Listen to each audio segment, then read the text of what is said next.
Cuando mi hija me dijo que buscara otro lugar para morir, que ya era inútil, empaqué mis maletas como el padre obediente que siempre había sido. 3 días después estaba sentado en la oficina de un abogado, descubriendo que mi supuestamente amorosa esposa había jugado la partida de ajedrez más larga de la historia. Victoria estaba a punto de aprender que a veces el peón se convierte en rey. Si estás viendo esto, suscríbete y dime desde dónde me ves.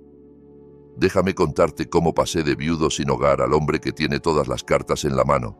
Porque, cariño, esta historia tiene más giros que una fábrica de churros. Hace 2 meses yo era Marcos Solís, esposo devoto de 43 años y padre de una hija espectacularmente desagradecida. Cuando Roberta murió de un infarto a los 71 años, pensé que mi mundo se acababa. Victoria apareció en mi duelo como un buitre con ropa de diseñador, lamentándose de lo difícil que debía ser para mí. «Papá, no puedes manejar solo esta casa grande», dijo, con la voz chorreando falsa preocupación. «Las escaleras, el mantenimiento, todos esos recuerdos, no es saludable». Debería haber visto el cálculo detrás de su preocupación. Victoria siempre había sido la favorita de Roberta, su princesita que no podía equivocarse. Cuando se casó con ese banquero de inversiones, Carlos, y empezó a tener nietos, Roberta los mimaba a todos. Mientras tanto, yo era solo el hombre que cocinaba, limpiaba y mantenía todo en orden. Después del funeral, Victoria se volvió cada vez más insistente sobre mi situación. Traía a Carlos a las cenas familiares, donde me acorralaban con folletos de bienes raíces y brochures de comunidades de retiro. «Papá, estos lugares son maravillosos. Tendrías gente de tu edad, actividades, sin responsabilidades». Lo que querían decir era sin herencia que dividir, sin padre inconveniente que atender. El golpe final vino el martes pasado. Había estado viviendo en lo que Victoria ahora llamaba nuestra casa durante 6 semanas desde la muerte de Roberta, durmiendo aún en la habitación de huéspedes porque no podía soportar empacar nuestro dormitorio. Victoria llegó sin aviso con Carlos y 2 maletas grandes. «Papá, hemos tomado una decisión. Carlos consiguió el ascenso y necesitamos mudarnos a la ciudad inmediatamente. Esta casa es perfecta para nosotros». La miré sin entender del todo. «Mudarse. Pero esta es mi casa». La máscara de Victoria se resbaló por un momento, revelando el cálculo frío debajo. «En realidad, papá, según el testamento de mamá, heredé todo. La casa, las inversiones, todo. Te he dejado quedarte aquí por bondad. Pero es hora de que encuentres tu propio lugar». Las palabras me golpearon como un golpe físico. «Victoria, seguramente hay un error». «Ningún error. Mamá sabía que yo cuidaría mejor su legado que tú. Nunca entendiste de dinero o inversiones. Solo eras el esposo. Solo el esposo». 43 años reducidos a esas 3 palabras. Fue entonces cuando dio el golpe mortal. «Busca otro lugar para morir. Ya eres inútil». Empaqué mis cosas en un día. 43 años de matrimonio cabiendo en 2 maletas y una cajita de fotos. Victoria observaba desde la puerta, revisando su reloj como si la estuviera retrasando para algo importante. «Hay un buen complejo para ancianos en Calle del Arce», ofreció con el entusiasmo de alguien recomendando un restaurante decente. «Muy asequible. Estoy seguro de que tienen vacantes». «Asequible». Mi hija heredaba $33 millones y me sugería que me inscribiera en lo que era básicamente un asilo para pobres. Carlos cargó mis maletas en su BMW con la eficiencia de alguien deshaciéndose de basura. «Marcos, te encantará tener tu independencia de nuevo», dijo, sin mirarme a los ojos. «No más preocupaciones por el mantenimiento de la casa o impuestos a la propiedad. No más hogar», quería decir. Mientras nos alejábamos, vi mi casa, la casa de Roberta, ahora la casa de Victoria, desaparecer en el espejo retrovisor. La ironía no se me escapó. Había pasado 4 décadas haciendo de esa casa un hogar, organizando las fiestas de cumpleaños de Victoria, cuidando a Roberta durante su enfermedad, manteniendo cada detalle que le importaba. Ahora me llevaban a un motel barato como a un invitado no deseado que se había quedado demasiado. El Posada del Atardecer era exactamente lo que esperas de un lugar que cobra $49 la noche. Paredes delgadas, toallas más delgadas aún, y una alfombra que había visto mejores décadas. Victoria me dio $200 en efectivo como si estuviera dándole propina a un mucamo de hotel. Esto debería cubrirte unos días mientras te instalas, dijo. Haré que Carlos te transfiera algo de dinero a tu cuenta una vez que organicemos los papeles de mamá, algo de dinero de mi propia herencia. Después de que se fueron, me senté en el colchón hundido e intenté procesar lo que acababa de pasar. En el lapso de 3 horas, había pasado de viudo en duelo a anciano sin hogar. La mujer que había criado, amado y sacrificado por mí, me había descartado como una receta caducada. Pero mientras estaba allí en esa deprimente habitación de motel, algo empezó a molestarme. Roberta siempre había sido meticulosa con sus asuntos, obsesivamente organizada con documentos importantes. Me había mostrado el testamento años atrás, explicándome sus deseos, asegurándose de que entendiera todo, y estaba absolutamente seguro de que no decía eso. Roberta había sido muchas cosas: tradicional, a veces terca, ocasionalmente condescendiente con temas de dinero, pero no era cruel. La mujer que me había tomado de la mano durante la muerte de mi padre, que me sorprendía con flores cada aniversario, no me habría dejado en la miseria. A la mañana siguiente, usé el Wi-Fi del motel para buscar al abogado de Roberta, Javier Fernández, el mismo que había manejado la compra de nuestra casa y varios asuntos de negocios a lo largo de los años. Su oficina estaba en el centro, a 20 minutos en autobús, que me costó efectivo precioso, pero se sentía necesario. Javier Fernández era un hombre distinguido en sus 70, con ojos amables detrás de gafas de armazón de alambre. Cuando su secretaria anunció que el señor Solís estaba allí por el patrimonio de su esposa, pareció genuinamente sorprendido. Marcos, querido, me preguntaba cuándo vendrías. Intenté llamar a tu casa varias veces, pero Victoria dijo que estabas viajando. ¿Viajando? Eso es lo que mi hija le había dicho. Señor Fernández, necesito preguntarle sobre el testamento de Roberta. Pareció perplejo. Por supuesto. ¿Victoria no te dio tu copia? Le di el original y varias copias después de la lectura. Mi estómago se hundió. Hubo una lectura. Marcos, se suponía que estuvieras allí. Victoria dijo que estabas demasiado afligido, que ella manejaría todo y se aseguraría de que recibieras tu herencia. La sangre se me fue del rostro cuando la realidad me golpeó. Señor Fernández, nunca me dijeron de ninguna lectura. Victoria me dijo que heredó todo. La expresión de Javier Fernández pasó de confusión a alarma. Sacó una carpeta gruesa. Sus movimientos de repente urgentes. Marcos, eso es imposible. El testamento de tu esposa es muy específico sobre tu herencia. Sacó un documento. Reconocí la firma pulcra de Roberta al final, testificado y notariado. Pero mientras Javier empezaba a leer, me di cuenta de que Victoria había mentido sobre todo. Yo, Roberta Juana Solís, en pleno uso de mis facultades mentales y físicas, lego a mi amado esposo Marcos Antonio Solís lo siguiente: nuestra residencia principal en Avenida de los Robles 847, incluyendo todos los muebles y efectos personales. Adicionalmente, le dejo el 70% de todos los activos financieros, inversiones y cuentas, que totalizan aproximadamente $23 millones. Mi cabeza empezó a dar vueltas. 23 millones. La casa. El 70% de todo. Javier continuó leyendo, su voz volviéndose más seria. A mi hija, Victoria Solís Hernández, le dejo $10 millones en un fideicomiso con distribuciones comenzando en su cumpleaños 45, contingente a su trato hacia su padre después de mi muerte. Contingente a su trato hacia mí. Roberta lo había sabido. De alguna manera, había sabido exactamente lo que Victoria intentaría hacer. Señor Fernández, susurré. Victoria me dijo que no heredé nada. Se mudó a mi casa. Me dio $200 y sugirió que buscara un asilo para ancianos. El rostro del abogado anciano se enrojeció de ira. Marcos, lo que Victoria ha hecho se llama abuso a adultos mayores y fraude. Ha cometido múltiples delitos graves, pero tenía documentos legales. Me mostró papeles, falsificados probablemente, o documentos de un borrador anterior. Tu esposa actualizó su testamento 6 meses antes de su muerte, específicamente porque estaba preocupada por la actitud de Victoria hacia el dinero y su sentido de entitlement. La habitación daba vueltas. Todas esas veces que Victoria descartaba mis opiniones, me interrumpía durante las cenas familiares, rodaba los ojos cuando intentaba contribuir a conversaciones sobre sus vacaciones caras o los negocios de Carlos. Roberta había estado observando, evaluando, tomando decisiones. Hay más, Marcos.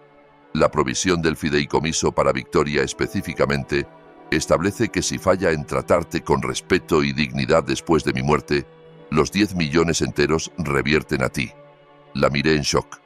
¿Estás diciendo que mi hija acaba de costarse a sí misma 10 millones? Su herencia ahora es tuya también. No estás heredando 23 millones, Marcos. Estás heredando 33 millones más la casa y toda la propiedad personal. La ironía era tan perfecta que casi era graciosa.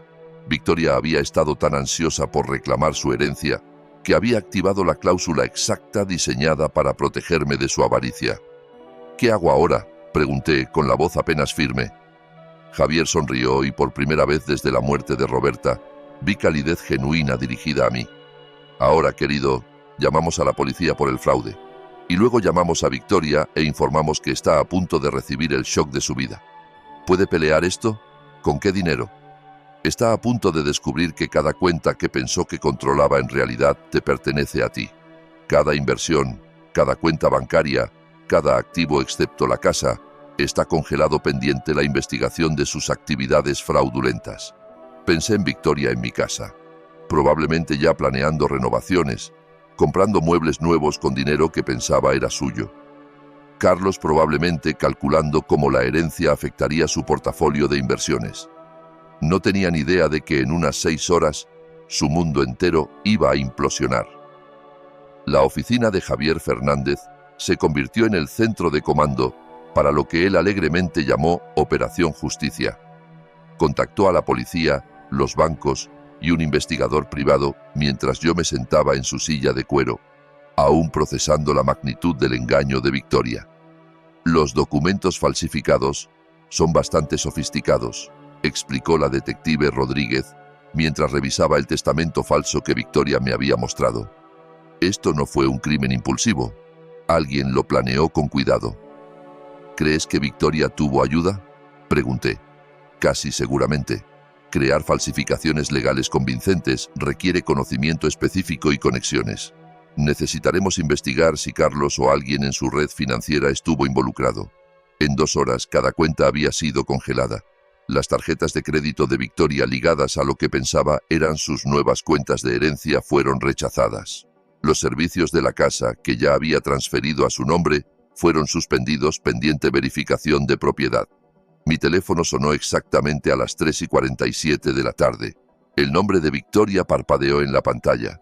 «Papá, ¿dónde estás? ¿Hay algún tipo de confusión con las cuentas bancarias? Dicen que los activos de mamá están congelados». «Hola, Victoria. Estoy sentado en la oficina de Javier Fernández». «¿Lo recuerdas? El abogado de mamá. El que leyó el testamento real a una habitación vacía mientras le decías que yo estaba viajando». Silencio luego. «Papá, no sé qué crees que descubriste, pero descubrí que eres una mentirosa y una ladrona. Cariño, también descubrí que tu madre era mucho más inteligente de lo que cualquiera de nosotras se imaginaba. No entiendes. Te estaba protegiendo de la complejidad de manejar todo ese dinero. Nunca has tenido que lidiar con inversiones. O lo entiendo perfectamente. Falsificaste documentos legales, cometiste fraude y echaste a tu padre de 67 años de su propia casa porque pensaste que era demasiado tonto para notarlo». Su voz se volvió aguda, desesperada. «Papá, estás confundido. El duelo ha sido abrumador y alguien obviamente se está aprovechando de tu estado emocional». La audacia era impresionante. Incluso atrapada con las manos en la masa, Victoria intentaba manipularme. «Victoria querida, déjame aclararte algo.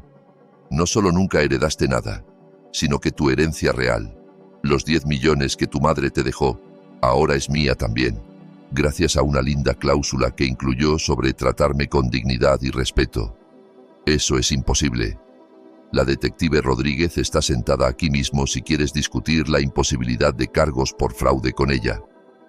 El teléfono se quedó en silencio. Casi podía oír la mente de Victoria corriendo, calculando, buscando un ángulo. Papá, por favor, ¿podemos encontrarnos en algún lugar y hablar de esto razonablemente? Estoy segura de que podemos resolver algo. Oh, definitivamente nos veremos pronto en el tribunal cuando te procesen. No te atreverías a presentar cargos contra tu propia hija. Algo frío y final se cristalizó en mi pecho. Mírame, colgué y miré a Javier, que sonreía con aprobación. ¿Cuánto tiempo antes de que la arresten? La detective Rodríguez tiene suficiente evidencia para una orden. La recogerán esta noche. Y Carlos, sus registros financieros están siendo citados. Si participó en crear esos documentos, se enfrentará a cargos también.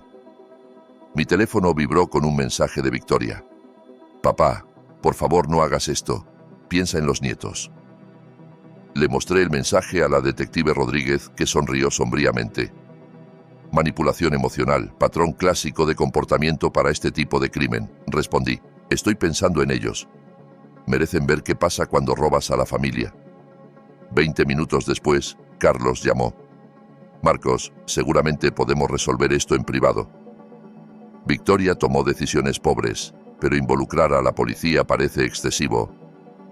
Carlos, ¿ayudaste a falsificar esos documentos? Eso no es, Marcos. Tienes que entender la presión bajo la que estaba Victoria. Estaba preocupada por tu estado mental, tu capacidad para manejar grandes sumas de dinero. Así que eso es un sí. No fue malicioso. Ella genuinamente creía que te estaba protegiendo al echarme de mi casa y decirme que buscara un lugar para morir. Carlos se quedó en silencio. Carlos, esto es lo que va a pasar. Ambos van a ser arrestados. Ambos enfrentarán cargos federales por fraude. Y yo estaré sentado en mi casa, viendo cómo todo se desarrolla. Marcos, por favor, sé razonable. Fui razonable por 43 años. No me salió bien. La policía arrestó a Victoria a las 8:30 de la noche mientras cenaba en el asador, aparentemente celebrando su herencia con Carlos y otra pareja. Según la detective Rodríguez, gritó sobre arresto falso y exigió llamar a su abogado, que resultó ser el amigo de golf de Carlos y no tenía experiencia en derecho penal. Carlos fue arrestado en su oficina a la mañana siguiente. El contador forense había rastreado los documentos falsificados hasta una imprenta que la firma de Carlos usaba para crear prospectos de inversión fraudulentos. Aparentemente, mi yerno tenía un currículum criminal bastante impresionante que Victoria o no sabía o elegía ignorar. Pasé mi primera noche de vuelta en mi casa en 43 años, durmiendo en el dormitorio principal. Victoria ya había mudado sus pertenencias al espacio, reemplazando la organización cuidadosa de Roberta con su caos de ropa de diseñador y cosméticos caros. Empaqué todo en bolsas de basura y las dejé en el porche delantero. Que la recogiera cuando saliera bajo fianza. La casa se sentía diferente ahora, no porque Roberta se hubiera ido, sino porque finalmente la veía como mía. Por décadas, la había mantenido como el santuario de Roberta, diseñada alrededor de sus preferencias, sus necesidades, su visión de cómo debíamos vivir. Ahora, mirando alrededor con ojos claros, me di cuenta de cuán poco de mí había sido reflejado en estas habitaciones. Eso estaba a punto de cambiar. Javier llamó alrededor del mediodía con actualizaciones. La fianza de Victoria está fijada en $50,000. Como todas sus cuentas están congeladas, tendrá que encontrar a alguien más para cubrirla. ¿Y Carlos? 200,000. Aparentemente, el juez no quedó impresionado con su historia de crímenes financieros. ¿Quién sabía que tu yerno estaba bajo investigación por fraude de valores? Yo ciertamente no lo sabía. Pero de nuevo, había sido excluido de la mayoría de las discusiones financieras familiares. Victoria y Carlos siempre me hablaban como a un niño cuando salía el dinero, simplificando conceptos que asumían que no podía entender. Estaban a punto de aprender cuánto había entendido realmente. Javier, quiero hacer algunos cambios en la casa. Victoria tenía contratistas listos para renovar. Me gustaría proceder con algunos de esos planes, pero con mi propia visión. Excelente idea. Es tu hogar ahora, Marcos. Haz lo que te haga feliz. Lo que me hacía feliz, me di cuenta, era la idea de deshacer cada suposición que Victoria había hecho sobre mi herencia. Ella planeaba destripar la cocina, reemplazar los pisos de madera dura y convertir el estudio de Roberta en una bodega de vinos. Yo iba a convertir el estudio en un taller de arte y los planes de bodega en una biblioteca. Mi teléfono sonó. Número desconocido. Señor Solís, soy Juana Cooper de Canal 7 Noticias. Entendemos que es víctima de un caso significativo de fraude a adultos mayores involucrando a su hija. ¿Estaría dispuesto a compartir su historia? La noticia se estaba esparciendo. En una ciudad de este tamaño, el arresto de un banquero de inversiones prominente y su esposa por defraudar a su suegro anciano era noticia. Señorita Cooper, aprecio su interés, pero no estoy listo para hacer declaraciones públicas. Entiendo que esto debe ser difícil, pero su historia podría ayudar a otros adultos mayores a reconocer. Señales de abuso financiero familiar. Tenía un punto. ¿Cuántos otros hombres de mi edad estaban siendo manipulados por hijos adultos que los veían como obstáculos inconvenientes para la herencia? Si decido contar mi historia, ¿tendría control sobre cómo se presenta? Absolutamente. Podríamos arreglar una entrevista sentada donde tendrías aprobación sobre la edición final. Pensé en Victoria, probablemente sentada en una celda ahora, aún creyendo que esto era un malentendido que podía encantar para salir. Señorita Cooper, déjeme volverle a llamar. Podría tener una historia bastante interesante que contar. Después de colgar, me serví un vaso del vino caro que Carlos nos había enviado para Navidad.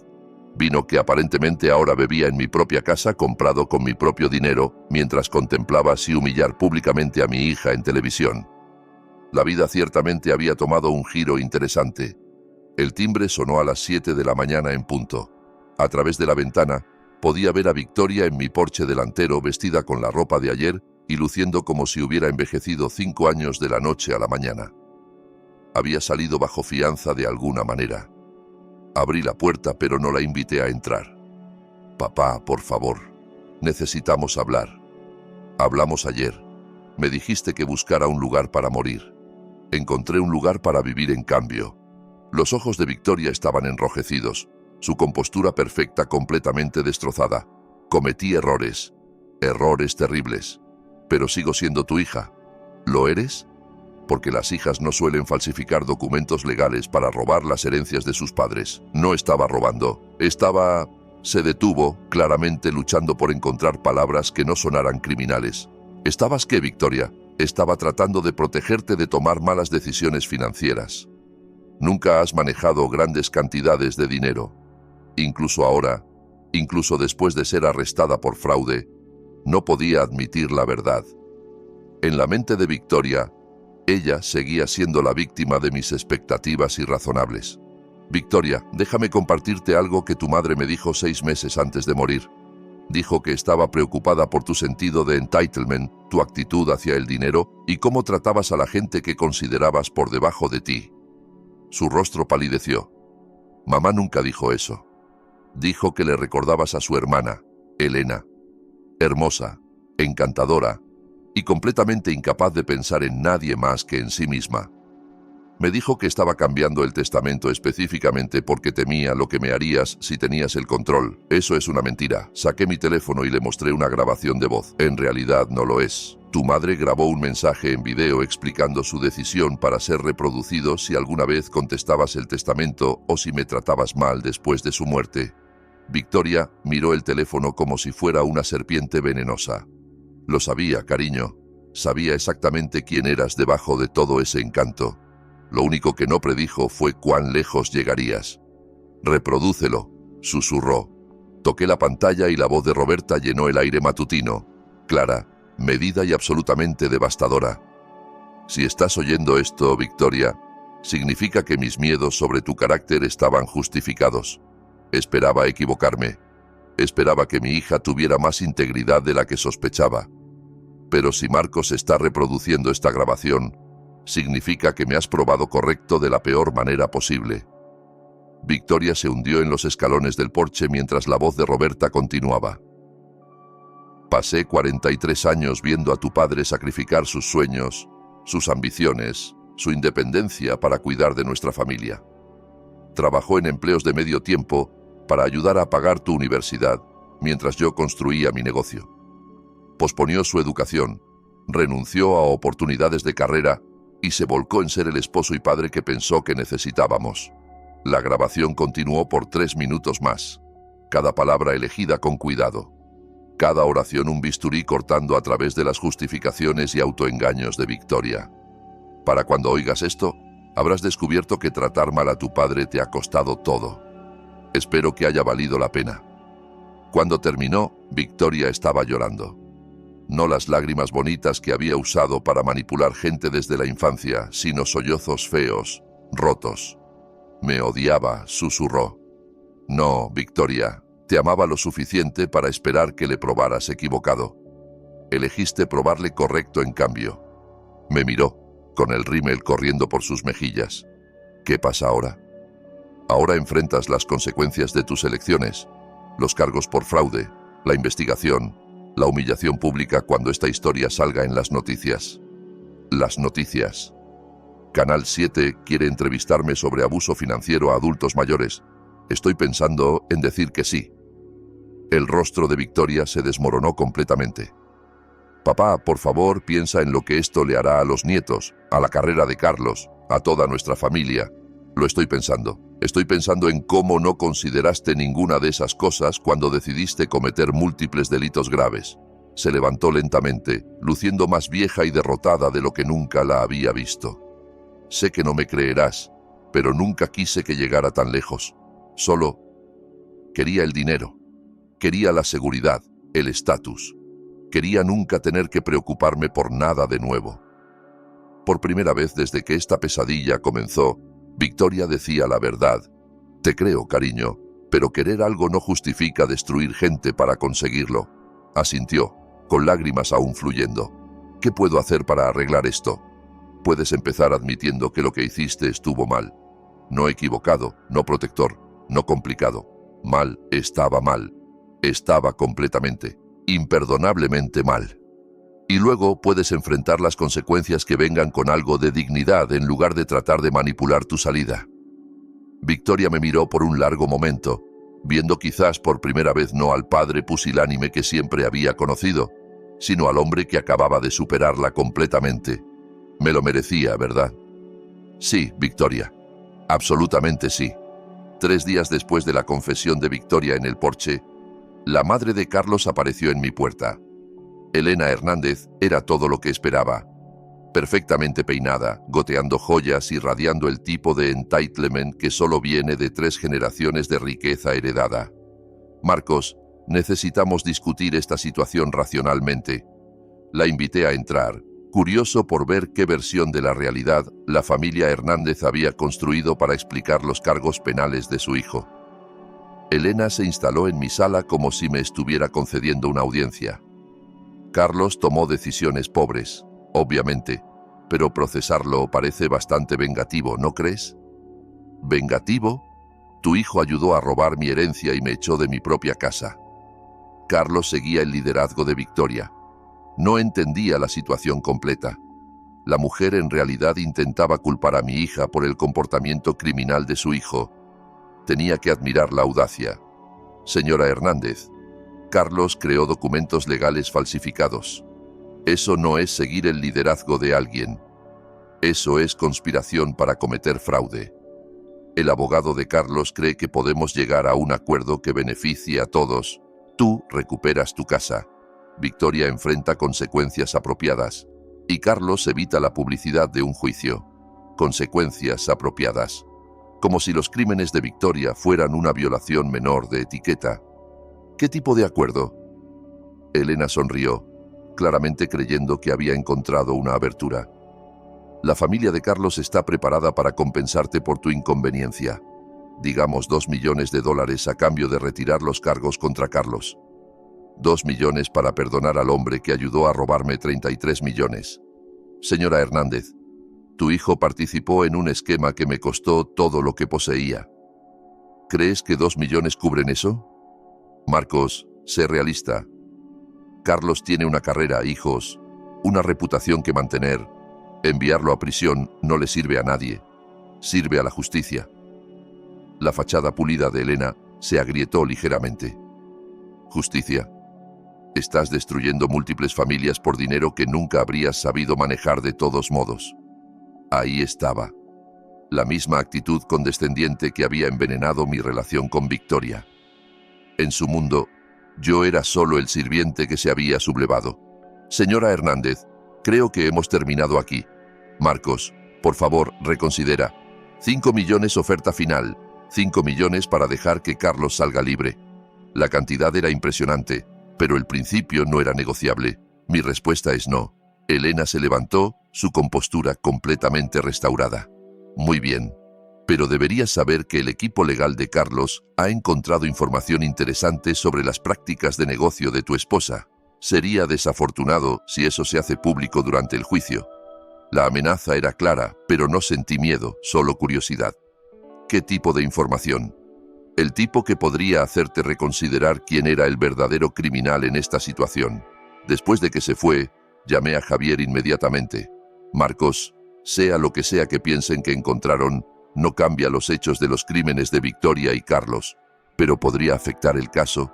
Potencialmente, si pueden embarrar las aguas lo suficiente, crear dudas sobre el carácter de Roberta o sus prácticas de negocio, podría influir en un jurado. Pensé en Roberta, en nuestro matrimonio, en todos los secretos que podrían estar enterrados en 43 años de vida compartida. Javier, quiero saber todo sobre los negocios de Roberta, cada trato, cada sociedad, cada irregularidad potencial. Marcos, ¿estás seguro? A veces el pasado es mejor dejarlo solo. La familia Hernández amenaza con arrastrar la memoria de Roberta por el lodo para proteger a su hijo criminal. Prefiero saber la verdad primero. Esa noche me senté en el estudio de Roberta, ahora mío, y empecé a revisar sus archivos sistemáticamente. Roberta había sido meticulosamente organizada, cada documento fechado y categorizado.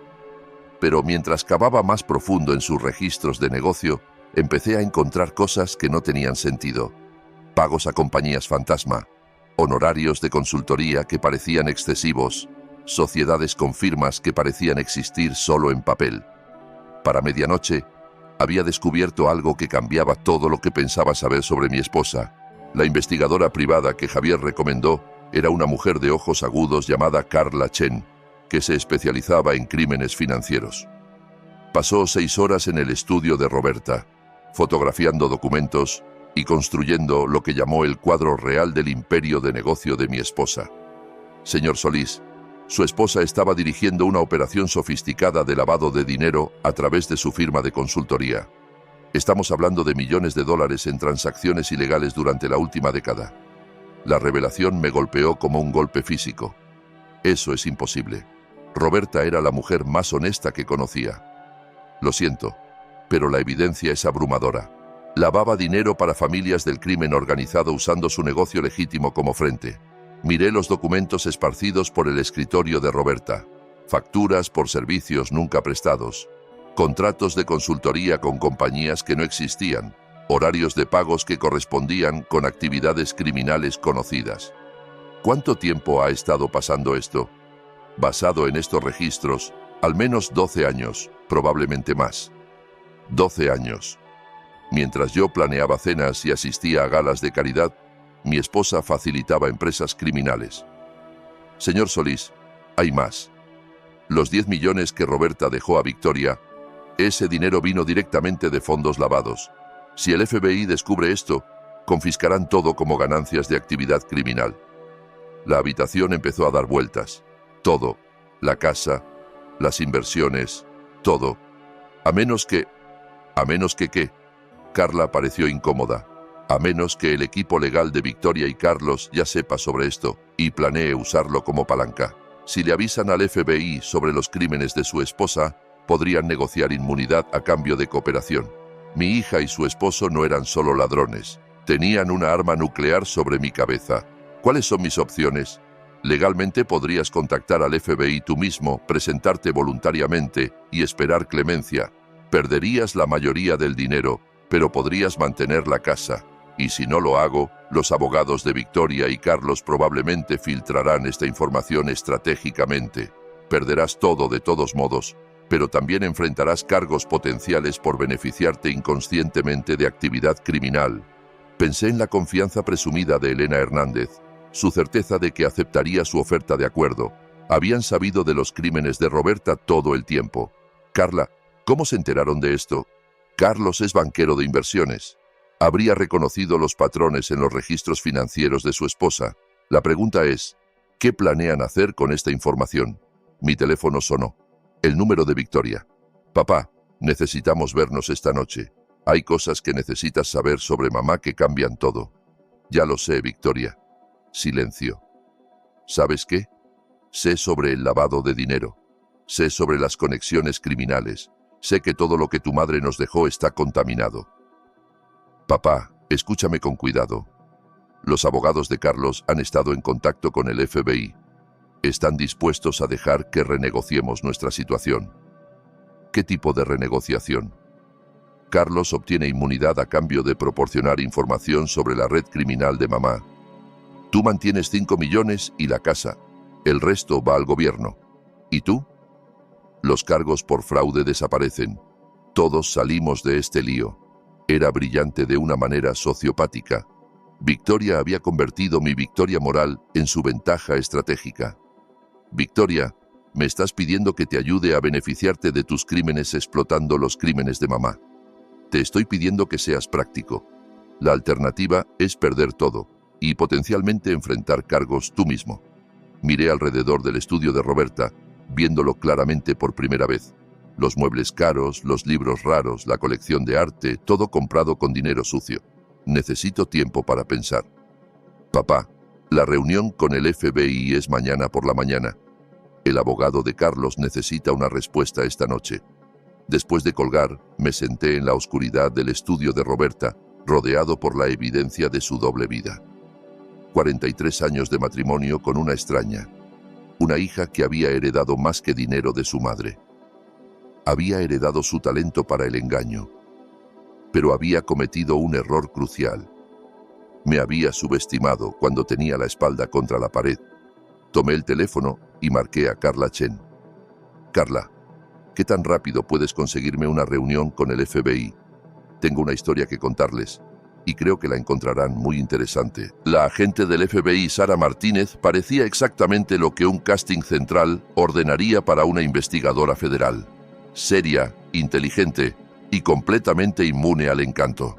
Se sentó frente a mí en la sala de conferencias de Javier, grabando nuestra conversación y tomando notas con precisión mecánica. Señor Solís, entiende que al presentarse voluntariamente, potencialmente está admitiendo beneficiarse de ganancias criminales. Lo entiendo, pero prefiero decirles la verdad que dejar que mi hija y su esposo manipulen esta situación a su ventaja. Expuse todo. El negocio oculto de Roberta, el esquema de fraude de Victoria, las falsificaciones de Carlos y el intento de extorsión disfrazado de oferta de acuerdo. Su hija cree que puede intercambiar información sobre los crímenes de su esposa por inmunidad de sus propios cargos. Eso es exactamente lo que cree, y piensa que cooperaré porque tengo miedo de perder todo. La agente Martínez sonrió por primera vez. ¿Tiene miedo, señor Solís? Agente Martínez, hace 2 semanas era un viudo en duelo durmiendo en un motel barato.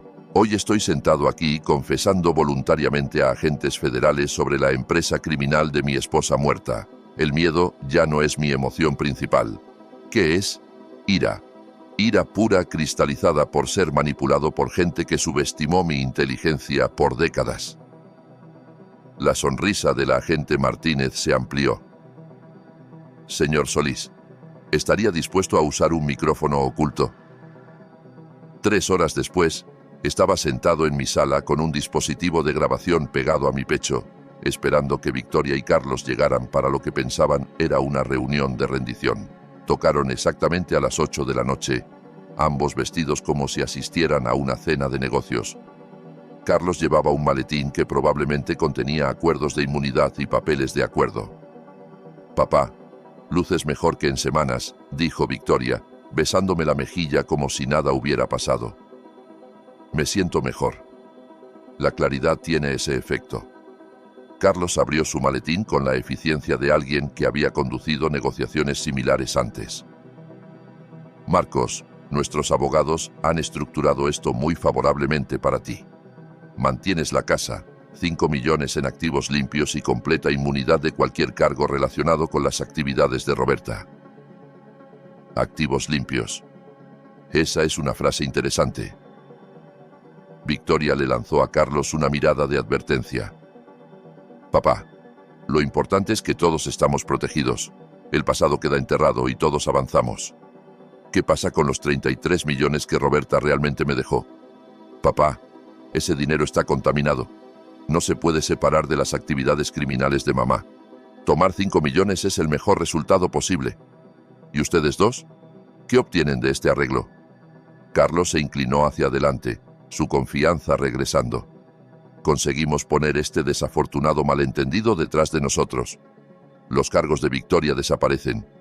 Mi reputación permanece intacta y nuestra familia puede sanar. Malentendido. Aún llamaba fraude penal un malentendido. Carlos, ayúdame a entender algo. ¿Cuándo exactamente descubriste las actividades criminales de Roberta? ¿Qué quieres decir? Quiero decir, ¿sabías sobre el lavado de dinero cuando te casaste con Victoria? ¿O lo descubriste recientemente cuando planeaban robar mi herencia? Carlos y Victoria intercambiaron miradas. Marcos, no creo que eso sea relevante para nuestra discusión actual. En realidad, creo que es muy relevante porque si sabías de los crímenes de Roberta y no dijiste nada, eso te hace cómplice después del hecho. Y si solo lo descubriste mientras cometías tus propios crímenes, eso te hace notablemente desafortunado. La compostura de Victoria empezaba a resquebrajarse. Papá, ¿a qué vas?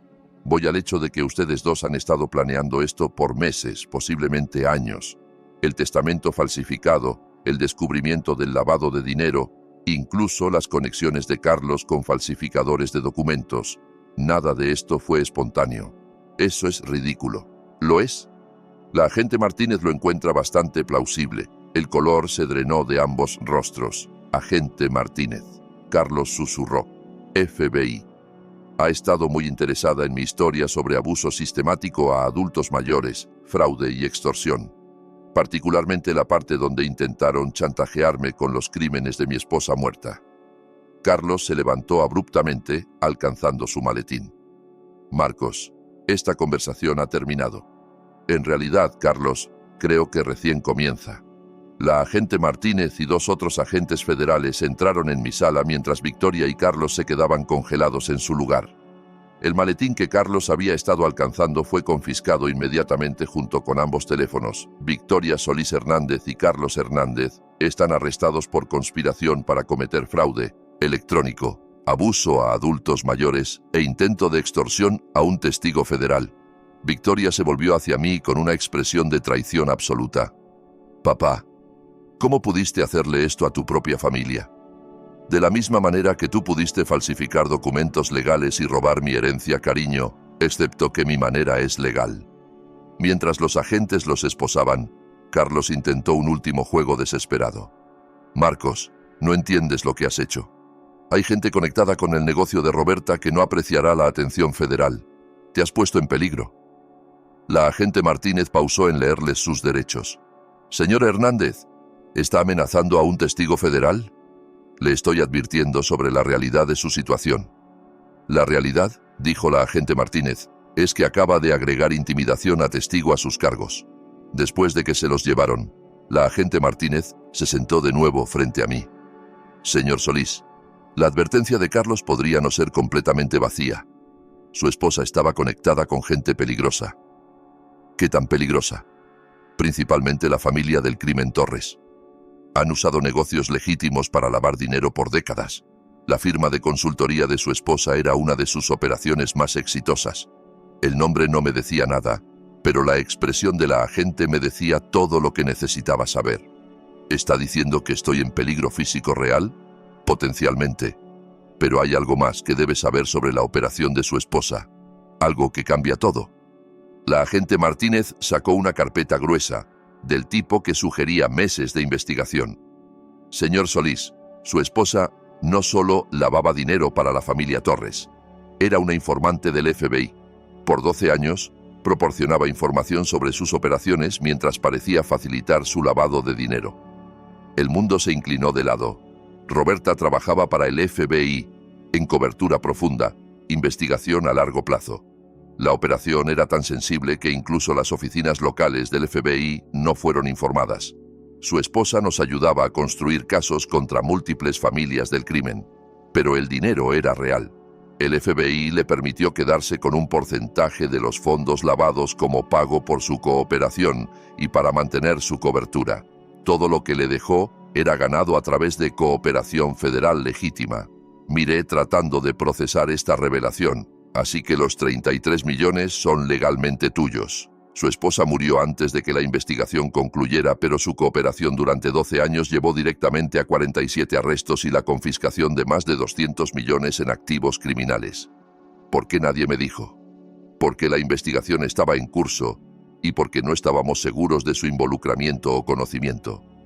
El esquema de fraude de su hija y yerno en realidad nos ayudó a confirmar su inocencia. Victoria y Carlos no sabían nada de esto. Sospechaban actividad criminal, pero no tenían idea de la cooperación federal. Planeaban chantajearte con información que en realidad habría exonerado a tu esposa. La ironía era tan perfecta que casi era poética. Victoria había intentado robar mi herencia 2 veces, una a través de fraude y otra a través de chantaje basado en información incompleta. Agente Martínez, ¿qué pasa ahora? Ahora recuperas tu dinero, tu hija y yerno enfrentan cargos federales, y tú decides qué tipo de vida quieres construir con tu herencia legítima, y el peligro que mencionó Carlos. La familia Torres estará demasiado ocupada lidiando con sus propios problemas legales para preocuparse por ti. Ejecutamos órdenes de allanamiento en 3 estados mañana por la mañana. Miré alrededor de mi sala, viéndola de nuevo como el sitio de mi resurrección en lugar de mi humillación. Agente Martínez, ¿puedo preguntarte algo? Por supuesto. En tu opinión profesional, ¿soy una persona terrible por sentir satisfacción sobre el arresto de Victoria? La agente Martínez sonrió. Señor Solís, en mi opinión profesional, eres un hombre que se negó a ser victimizado. Eso no es terrible. Eso es inspirador. 6 meses después, estaba en la cocina de mi casa renovada preparando café para 2. El sol de la mañana entraba por ventanas nuevas que se abrían correctamente, iluminando encimeras que había elegido yo mismo por primera vez en 43 años. Buenos días, Marcos. La doctora Sara Chen, hermana de Carla y mi nueva asesora financiera, apareció en la puerta llevando una carpeta gruesa de informes de inversión. Buenos días, Sara. ¿Lista para nuestra revisión trimestral? Los últimos 6 meses habían sido un torbellino de procedimientos legales, entrevistas en medios y transformación personal. Victoria y Carlos estaban cumpliendo sentencias federales de 18 meses cada uno. La cobertura noticiosa de sus crímenes me había convertido en algo como una celebridad en círculos de defensa de adultos mayores. Tu portafolio está performando excelentemente, dijo Sara, sentándose en mi nueva mesa de desayuno. La fundación caritativa está completamente operativa y el fondo de becas ya ha seleccionado a sus primeros beneficiarios. La Fundación Marcos Solís para la protección de adultos mayores se había convertido en mi enfoque principal. Usando 15 millones de mi herencia, financiábamos ayuda legal para adultos mayores enfrentando abuso financiero familiar y apoyábamos cambios legislativos para fortalecer leyes de protección a ancianos. ¿Alguna noticia sobre el documental? Netflix confirmó el acuerdo de producción. Quieren empezar a filmar el próximo mes.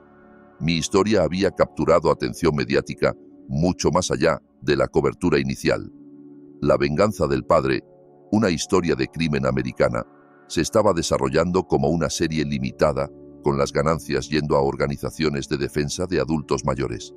Y Victoria, la expresión de Sara se volvió cuidadosa. Ha escrito de nuevo. Su abogado dice que quiere disculparse y pedir perdón. Victoria me había escrito 17 cartas desde la prisión federal. Leí las primeras pocas, que iban de autojustificativas a desesperadas, antes de decidir dejar de abrirlas. Algunas relaciones una vez rotas no pueden repararse con palabras. Sara, ¿ha cambiado mi postura sobre eso? No según nuestras conversaciones previas, pero la gente evoluciona, Marcos. Incluso gente que ha tomado decisiones terribles. Pensé en el hombre que había sido 6 meses atrás. En duelo, dependiente, dispuesto a aceptar cualquier migaja de dignidad que mi familia me ofreciera. Ese hombre podría haberse sentido obligado a perdonar a Victoria, a reconstruir una relación basada en culpa y tradición. Pero ese hombre se había ido. Sara, agenda una reunión con el abogado de Victoria, no para reconciliar, sino para aclarar algo. ¿Qué tipo de cosa? Quiero que Victoria entienda que sus acciones tuvieron consecuencias más allá del castigo legal. Quiero que sepa que destruyó nuestra relación permanentemente y que sus hijos crecerán sabiendo por qué su madre fue a prisión. Eso parece duro. Bien, se supone que sea duro. Victoria tomó decisiones adultas que lastimaron a gente que se suponía amaba. No se escapa de las consecuencias emocionales solo porque ha escrito algunas cartas desde la prisión. Sara tomó notas en su portafolio de cuero. Y los nietos. Victoria ha pedido visitas supervisadas con ellos. Mi relación con los hijos de Victoria se basará en sus elecciones cuando sean adultos, no en los esfuerzos de rehabilitación de su madre. El timbre sonó. A través de la ventana, podía ver un camión de entrega con un paquete grande. Debe ser el nuevo mobiliario para el taller, le dije a Sara. El taller de arte había sido mi proyecto de renovación favorito. El antiguo estudio de Roberta ahora era un espacio luminoso y aireado donde redescubría mi amor por la pintura, algo que había abandonado cuando me casé y asumí el rol de esposo y padre de apoyo. Marcos, ¿puedo preguntarte algo personal? Por supuesto. ¿Alguna vez te arrepientes de cómo se desarrolló todo esto? Las sentencias de prisión, la atención mediática, el distanciamiento familiar permanente. Consideré la pregunta mientras firmaba por mi entrega. 6 meses atrás había sido invisible, un viudo sin dinero, sin hogar y sin perspectivas. Hoy era un millonario filántropo con una fundación, un acuerdo de documental y un propósito que se extendía mucho más allá de mi propia supervivencia. Sara, mi hija intentó robar todo lo que poseía y dejarme sin hogar. Mi yerno creó documentos falsificados y me amenazó con chantaje. Me mostraron exactamente quiénes eran cuando pensaron que era impotente para detenerlos. Pero siguen siendo familia. No, siguen siendo ADN.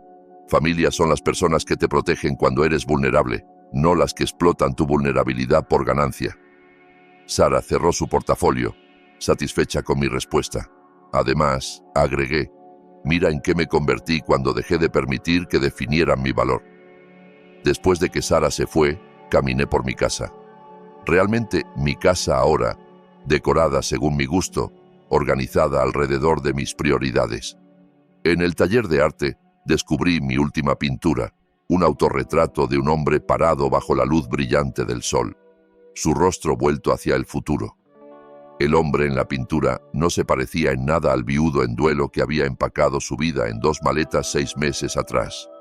Este hombre parecía poderoso, independiente, sin miedo. Parecía alguien que había aprendido que la mejor venganza no es empatar, es convertirse en todo lo que tus enemigos nunca pensaron que podría ser. Afuera, el sol se ponía detrás de árboles que yo mismo había plantado en suelo que me pertenecía, en una propiedad que había defendido a través de inteligencia y coraje en lugar de heredarla por matrimonio o nacimiento. Mañana continuaría construyendo la vida que había elegido en lugar de la vida que otros habían planeado para mí. Y si Victoria quería reconstruir una relación con este hombre, mejor que trajera mucho más que cartas de prisión y disculpas huecas. Mejor que trajera una transformación completa, una que igualara la mía. Gracias por escuchar. No olvides suscribirte y siéntete libre de compartir tu historia en los comentarios. Tu voz importa.